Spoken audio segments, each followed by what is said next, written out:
എന്നെക്കുറിച്ച് പല ഗോസിപ്പുകളും വന്നിട്ടുണ്ട്. അപ്പോൾ ഇതിലൊക്കെ എത്രത്തോളം സത്യാവസ്ഥ ഉണ്ട് എന്നുള്ളത് തെളിയിക്കാൻ ദയവായിട്ട് എനിക്കൊരു അവസരം തന്നിട്ടുണ്ട്. ഞാൻ ശ്രീകൃഷ്ണ ജയന്തിക്ക് ഗുരുവായൂർ നടയിൽ വെച്ചിട്ട് മുട്ട ഉപയോഗിച്ച് കേക്ക് മുറിച്ച് എന്നുള്ള ഒരു പ്രശ്നം നിങ്ങളൊക്കെ കേട്ടില്ലേ? ഞാൻ ആ കേക്കിൻ്റെ അകത്ത് മുട്ട ഇല്ലായിരുന്നു കേട്ടോ. ഈ പറയുന്ന ആൾക്കാരോടൊന്ന് ഒന്ന് അന്വേഷിക്കാൻ പറ, മുട്ടയില്ലാത്ത കേക്ക് ഉണ്ടോ എന്നുള്ളത്. ഇപ്പം അതല്ല, മുട്ടയല്ല ഇപ്പം ഇവിടുത്തെ വിഷയം. ശ്രീകൃഷ്ണ ജയന്തിക്ക് ഞാൻ ഗുരുവായൂർ നടയിൽ വെച്ചിട്ട് അത് പവിത്രമായ നട അശുദ്ധിപ്പെടുത്താൻ വേണ്ടിയിട്ട് ഞാൻ അവിടുന്ന് കേക്ക് മുറിച്ചത്. നിങ്ങൾ ഈ സ്ക്രീനിൽ കാണുന്ന ഈ ഫോട്ടോ കണ്ടോ? ഇതേ സംഭവം തന്നെയല്ലേ നിങ്ങൾ സോഷ്യൽ മീഡിയയിലും കാണുന്നത്?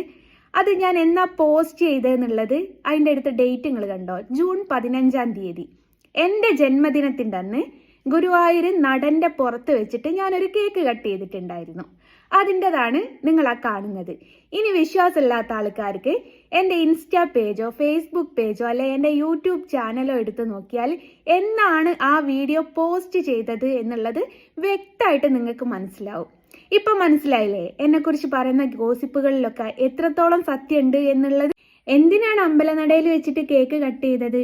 കേക്ക് കട്ട് ചെയ്യേണ്ടത് വീട്ടിലല്ലായിരുന്നോ എന്ന് ചോദിക്കുന്ന ആൾക്കാരടുത്ത് എന്നെ ഞാനാക്കിയ അല്ലെ എന്നിലൊരർത്ഥമുണ്ട് എന്ന് എനിക്ക് മനസ്സിലാക്കി തന്ന എൻ്റെ കണ്ണൻ്റെ മുമ്പിൽ നിന്ന് മുറിക്കണം എന്നൊരാഗ്രഹം ഉള്ളത് കൊണ്ട് മാത്രം ചെയ്തു പോയതാണ്.